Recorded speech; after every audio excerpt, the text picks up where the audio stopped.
दर्शकवृन्द नमस्कार। गर्मीका कारण 15,000 मानिसको मृत्यु, प्रचण्ड चढेको प्लेन आकस्मिक अवतरण, नेता विरोध खतिवडामाथि कुटपिट। जुम्लामा ज्ञानेन्द्र साईलाई प्रचण्डको कटाक्ष, अब भोट हाल्न लाइसेन्स भए पुग्ने, जीव दुर्घटना अपडेट, रवि लामिछाने रोजगार विशेष अपडेट, राजनीति अपडेट, चुनाव अपडेट लगायतका आज दिनभरका केही महत्त्वपूर्ण समाचारहरू लिएर उपस्थित भइसकेको छु। समाचार सुरु गरौँ आजका प्रमुख खबरका शीर्षकहरूबाट। जुम्लामा ज्ञानेन्द्र साईले लक्षित गर्दै प्रचण्डले भने राजतन्त्रको प्रेतात्मा। चुनावी नारामा रेल, 3 वर्ष अघिको रेलमार्ग अध्ययन प्रतिवेदन थन्कियो। प्रचण्ड चढेको हेलिकप्टर सल्यानमा आकस्मिक अवतरण, 10 वर्षमा मुलुकको राजनीतिलाई पुरै सुधार गर्छु, गगन थापाको भनाई। चुनावी सभामा जाँदा विरोध खतिवडामाथि कुटपिट। फिफा पूर्व अध्यक्ष ब्लस्टारले स्वीकारे कतारलाई विश्वकप अधिकार दिनु गल्ती थियो। लाइसेन्स देखाएर पनि भोट हाल्न पाइने, ओली गठबन्धनले संविधान भत्काउने खतरा बढ्यो। डाक्टर भट्टराईको भनाई, पार्टी नछोड्नुहोस् तर हामीलाई मत दिनुहोस्। रवि लामिछानेको भनाई, नागरिकता विधेयकका कारण झन्डै 5 लाख नागरिक मताधिकारबाट वञ्चित। कक्षा 12 को पूरक परीक्षाको नतिजा मङ्सिर दोस्रो हप्ता। कर्णाली राजमार्गमा जीव दुर्घटना, 3 जनाको मृत्यु, 7 घाइते। तीव्र गतिमा सवारी चलाउनेले अनिवार्य कक्षा लिनुपर्ने। सागर ढकाललाई चुनाव प्रसारमा रोक नलगाउन सरकारलाई आयोगको निर्देशन। अन्तरिक्षमा बाँदर पठाउँदैछ चीन, प्रजननको अनुसन्धान पनि गरिने। र युरोपमा अत्याधिक गर्मीका कारण 15,000 मानिसको मृत्यु लगायतका आज दिनभरका केही महत्त्वपूर्ण खबर अपडेटहरू आजको यस भिडियोमा। दर्शकवृन्द अब सुन्नुहोस् पुरा खबर। नागढुङ्गा सडकमार्ग निर्माणको शिलान्यास भएको 36 महिनामा 45% काम सकिएको छ। 42 महिनाभित्र सक्ने गरी कार्तिक 2076 मा सुरु भएको सुरुङमार्ग 42 महिनाभित्र सक्ने गरी 4 कार्तिक 2076 मा सुरु भएको यस आयोजनामा निर्माणको काम चलिरहेको छ। लक्ष्य अनुसार काम हुने हो भने अबको 6 महिना अर्थात् आगामी वैशाखभित्र आयोजनाको काम सकिसक्नुपर्छ। तर अहिलेसम्म मुख्य सुरुङमार्ग र फ्लाइओभरको संरचनाको काम धेरै बाँकी रहेकाले आयोजना तोकिएको समयमा पूरा नहुने अवस्था देखिएको छ। मूल सुरुङमार्ग र त्यसका सहायक सुरुङमार्ग खण्डको काम भने 67.30% सकिएको सुरुङमार्ग आयोजनाले जनाएको छ। आयोजनाका अनुसार मुख्य सुरुङमार्गको 2688 मिटर मध्ये 2688 मिटर मुख्य सुरुङमार्ग मध्ये 1642 मिटर सुरुङ खनिएको छ। आकस्मिक रूपमा उद्धार गर्न बनाइने इभ्याकुएसन सुरुङको 2557 मिटर सुरुङ मध्ये 1860 मिटर सुरुङ खनिएको छ।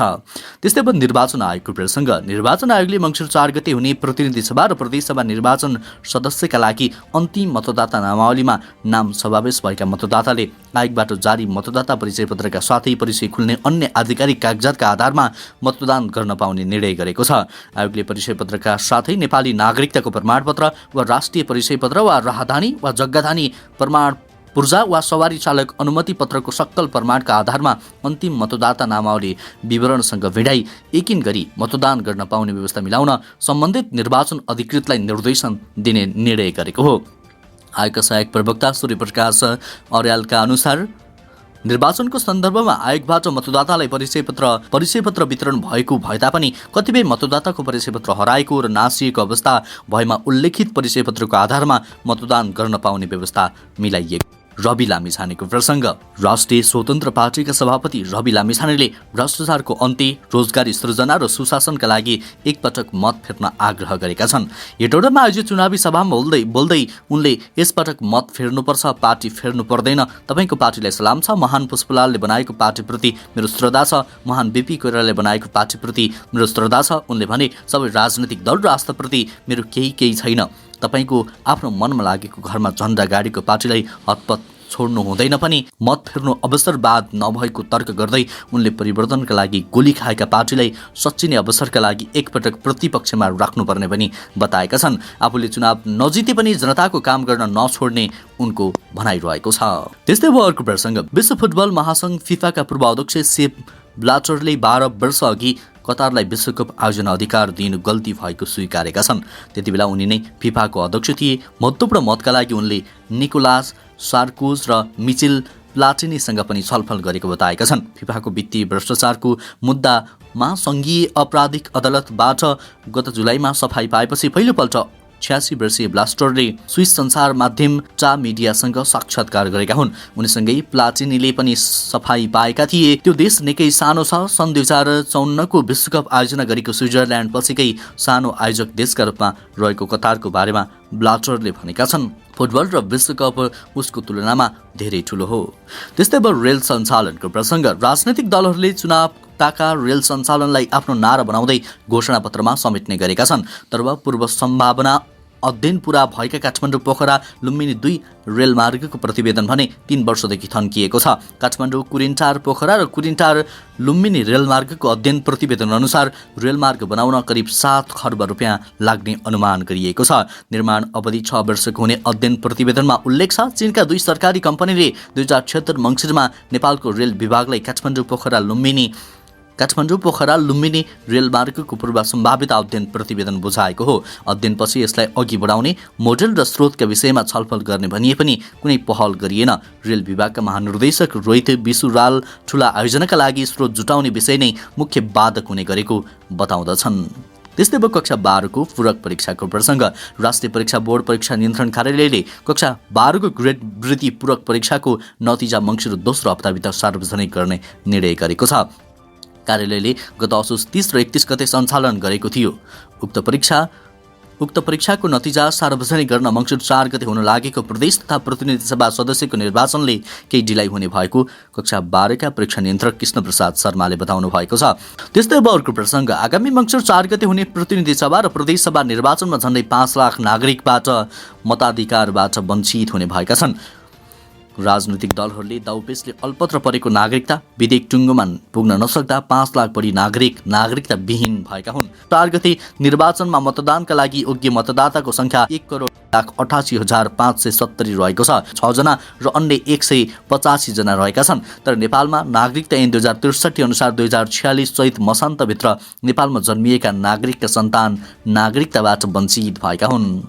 त्यस्तै अब अर्को प्रसङ्ग। डडेलधुरामा स्वतन्त्र उम्मेदवारी दिएका सागर ढकाललाई प्रशासनले माइकिङ गरेर चुनाव प्रचारमा रोक लगाएको घटनाप्रति निर्वाचन आयोगले कडा आपत्ति जनाएको छ। मङ्गलबार गृह मन्त्रालयलाई पत्रचार गर्दै आयोगले कुनै पनि नागरिकले चुनावमा भाग लिएर प्रचार गर्न पाउने अधिकार हनन नगर्न निर्देशन दिएको हो। निर्वाचन आचार संहिताले खुला प्रचारका लागि समय दिएको अवस्थामा उम्मेदवारलाई माइकिङ गर्न नदिनु बहुदलीय लोकतान्त्रिक शासन प्रणाली विरुद्ध हुने आयोगले स्मरण गराएको छ। काङ्ग्रेस सभापति एवं प्रधानमन्त्री शेरबहादुर देउवा समेत प्रतिस्पर्धी रहेको डडेलधुरामा सोमबार प्रशासनले ढकाललाई माइकिङ गरेर चुनाव प्रचार गर्न रोक लगाएको घटना सार्वजनिक भएको थियो। ढकालले आफूलाई प्रशासनले चुनावमा जानै रोकेको भन्दै सामाजिक सञ्जाल मार्फत गुनासो गरेका थिए।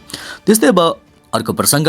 माओवादी केन्द्रका अध्यक्ष पुष्पकमल दाहाल प्रचण्ड चढेको हेलिकप्टर सल्यानमा आकस्मिक अवतरण भएको छ। बिहान सुर्खेतका लागि उडेको हेलिकप्टर मौसम प्रतिकूलताका कारण सल्यानको खलङ्गामा आकस्मिक अवतरण गरिएको प्रचण्डका स्वकीय सचिव रमेश मल्लले जानकारी दिएका छन्। मल्लका अनुसार मौसममा सुधार आएसँगै प्रचण्ड पुनः सुर्खेत उडेका छन्। उनले भने सुर्खेतमा मौसम प्रतिकूल भएकाले अध्यक्ष कमरेड प्रचण्ड केही समय सल्यान खलङ्गामा अवतरण भएर पुनः सुर्खेतको लागि प्रस्थान गर्नुभएको छ।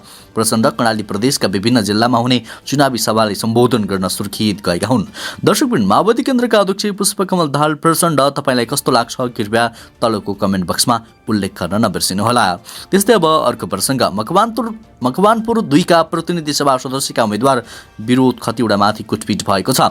मकवानपुरको मनहरी गाउँपालिका 4 मसिनेमा चुनावी सभामा जाने क्रममा एकीकृत समाजवादीका नेता खतिवडामाथि कुटपिट भएको हो। एक प्रत्यक्षदर्शीका अनुसार सभास्थलमा आइपुगेका खतिवडालाई गाडीबाट ओर्लने बित्तिकै हेटौडा उपमहानगरपालिका 2 का अन्दाजी 55 वर्षीय पुरुषोत्तम खड्काले हातपात गरेका थिए। खड्कालाई प्रहरीले नियन्त्रणमा लिएर अनुसन्धानका लागि जिल्ला प्रहरी कार्यालय मकवानपुर ल्याइँदै गरेको प्रहरी नायब उपरीक्षक टेक बहादुर कार्कीले जानकारी दिएका छन्। प्रारम्भिक अनुसन्धानमा खड्काले मादक पदार्थ सेवन गरेको पाइएको र पुरानो रिसिभी समेत रहेको उनले बताएका छन्। त्यस्तै यता ज्ञानेन्द्र साईको प्रसङ्ग। नेकपा माओवादी केन्द्रका अध्यक्ष पुष्पकमल दाहाल प्रचण्डले गठबन्धनको अबको प्राथमिकता कर्णालीको विकास रहने बताएका छन्। जुम्लामा भएको चुनावी सभामा उनले गठबन्धनको जित सुनिश्चित भएको दावी गर्दै अबको विकास कर्णाली र सुदूरपश्चिममा हुने बताए। कर्णालीको बाटो कालोपत्री मात्र होइन फराकिलो बनाउन आवश्यक रहेको उनले बताएका छन्। प्रचण्डले सिजा सभ्यता नेपालको गौरवको सभ्यता भएकाले राज्यले सिजा सम्बन्धी विशेष प्रतिष्ठान बनाएर काम गर्ने पनि बताएका छन्। सिजा सभ्यताको विकास र संरक्षणका लागि जुम्ला मात्रै होइन नेपालका लागि संरक्षण गर्न आवश्यक छ। प्रचण्डले राप्रपाबाट जुम्लामा प्रतिनिधि सभाका उम्मेद्वार बनेका ज्ञानेन्द्र साईलाई लक्षित गर्दै राजतन्त्रका प्रेतात्माहरू जुम्लामा चिच्याइरहेको बताएका छन्। राजतन्त्रका प्रेतात्माहरू जुम्लामा पनि चिच्याइरहेका छन्। प्रचण्डले भने यस्ता सामन्तवादीहरूलाई जनताले शून्य बनाएर छाडिदिने पनि बताएका छन्। दर्शकवृन्द, प्रचण्डको यो अभिव्यक्ति तपाईँलाई कस्तो लाग्यो? ज्ञानेन्द्र साईको विषयमा तपाईँको धारणा कृपया तलको कमेन्ट बक्समा उल्लेख गर्न नबिर्सिनुहोला। त्यस्तै अब जीव दुर्घटनाको प्रसङ्ग। कर्णाली राजमार्गमा जीव दुर्घटना भएको छ। राजमार्ग अन्तर्गत कालीकोटको तिलागुफा 5 खल्लागाड नजिकै यात्रुवाहक जीव दुर्घटना भएको हो। दुर्घटनामा परि 3 जनाको निधन भएको छ भने 7 जना घाइते भएको जिल्ला प्रहरी कार्यालय कालीकोटले जनाएको छ। कालीकोटका प्रहरी प्रमुख जयश्वर रिमालले दुर्घटनामा परि मुगु गमगढीका 21 वर्षीय अक्कल विश्वकर्मा, 21 वर्षीय रमेश बुढा र 25 वर्षीय सुदर्शन सेजवालको मृत्यु भएको बताउनुभयो। उहाँका अनुसार मुगुबाट सुर्खीतर्फ जाँदै गरेको V1 4412 नम्बरको यात्रुवाहक जीव मङ्गलबार बिहान पौने 12 बजे कर्णाली राजमार्गको खल्लागाड पुल नजिकै दुर्घटना भएको हो। घाइतेहरूको जुम्ला स्थित कर्णाली स्वास्थ्य विज्ञान प्रतिष्ठान जुम्लामा उपचार भइरहेको छ। त्यस्तै अब अर्को प्रसङ्ग। तीव्र गतिमा सवारी चलाउनेले मङ्सिर 15 गतेदेखि अनिवार्य रूपमा सचेतना कक्षा लिनुपर्ने भएको छ। काठमाडौँ उपत्यका ट्राफिक प्रहरी कार्यालयले मङ्सिर 15 गते बिहानदेखि तीव्र गतिमा सवारी साधन चलाउने चालकहरूलाई नियमअनुसार जरिवाना गर्नुका साथै अनिवार्य रूपमा 1 घण्टाको सचेतना कक्षा सञ्चालन गर्ने भएको हो।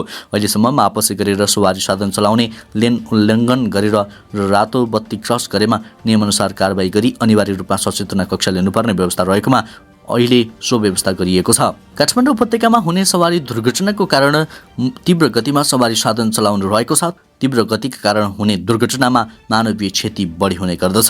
त्यस्तै अब अर्को प्रसङ्ग। अत्याधिक गर्मीका कारण युरोपमा 15,000 जनाको निधन भएको छ। विश्व स्वास्थ्य सङ्गठनको क्षेत्रीय निर्देशक हान्स हेनरी कुलुगेले पछिल्लो तथ्याङ्क उद्धृत गर्दै स्पेनमा 4,000, पोर्चुगलमा 1,000, बेलायतमा 3,200 र जर्मनीमा 4,500 जनाको मृत्यु भएको जनाएका हुन्। गर्मीले मृत्यु हुनेको सङ्ख्या बढ्न सक्ने हेनरीद्वारा जारी विज्ञप्तिमा उल्लेख गरिएको छ। गत साउनमा युरोपभरि चलेको अतिउष्ण वायुले धेरैजना हताहत भएको फ्रान्सका राष्ट्रिय तथ्याङ्क तथा आर्थिक अध्ययन संस्थानले जनाएको छ। त्यस्तै अब अर्को प्रसङ्ग। चिनिया अन्तरिक्ष स्टेसन तियागोको निर्माण कार्य अन्तिम चरणमा पुगिसकेको छ। उक्त स्टेसन पूर्ण रूपमा सञ्चालनमा आएसँगै चीनले त्यहाँ शून्य गुरुत्वाकर्षणमा जीवन विज्ञानको अनुसन्धान गर्ने योजना बनाइरहेको छ। साउथ चाइना मर्निङ पोस्टका अनुसार अन्तरिक्षमा प्रजननको सम्भावनाबारे अध्ययन गर्नका लागि चीनले आफ्नो अन्तरिक्ष स्टेसनमा बाँदर पठाउने योजना बताइएको छ। बेजिङ स्थित चाइनिज एकाडेमी अफ साइन्सले यो परियोजनाको नेतृत्व गरिरहेको छ। चीनको तियागोक स्पेस स्टेसनमा माइक्रोग्राभियामा अध्ययनका लागि आवश्यक वैज्ञानिक उपकरणहरू जडानको काम भइरहेको छ। सन् 2023 को सुरुवातमा स्टेसनमा रहेको वेन्टियान मोड्युलभित्र उक्त प्रयोग गर्ने योजना बनाइएको छ। राज्यको अन्तिम समाचार। नेपाली काङ्ग्रेसका महामन्त्री गगन कुमार थापाले पार्टीमा नेतृत्व परिवर्तनका लागि आफूलाई संसदमा निर्वाचित गरेर पठाउनु पर्ने बताएका छन्। आफू सांसद भए मात्रै काङ्ग्रेसभित्र संसदीय दलको निर्वाचनमा प्रतिस्पर्धा हुने र सरकारको नेतृत्व परिवर्तन सम्भव हुने उनले बताएका छन्। पार्टीको काभ्रे काठमाडौँ सम्पर्क समन्वय समितिले मङ्गलबार आफ्नै निर्वाचन क्षेत्र काठमाडौँ 4 मा आयोजना गरेको भेटघाट कार्यक्रममा बोल्दै उनले आफूले निर्वाचन जितेर गए काङ्ग्रेसमा मात्रै संसदीय दलको निर्वाचन हुने र मतदाताले चाहे अनुसारको नेतृत्व परिवर्तन हुने पटक पटक दोहोर्याए। त्यसका लागि काठमाडौँ क्षेत्र नम्बर 4 का अगुवाहरूले आफूलाई जिताउनका लागि बाँकी समय लागिदिनुपर्ने महामन्त्री थापाको अनुरोध रहेको थियो। हवस् त दर्शकवृन्द, यो खबर सँगसँगै अहिलेलाई केही चर्चामा रहेका महत्त्वपूर्ण खबर अपडेट यति नै। हरेक दिन बिहानै ताजा र सत्य समाचारको लागि हामीलाई सब्सक्राइब गर्नुहोला। हवस् त अहिले भने म लगायत हाम्रो सम्पूर्ण टिमलाई बिदा दिनुहोस्। तपाईँको बाँकी पल शुभ अनि उत्कृष्ट बनोस्।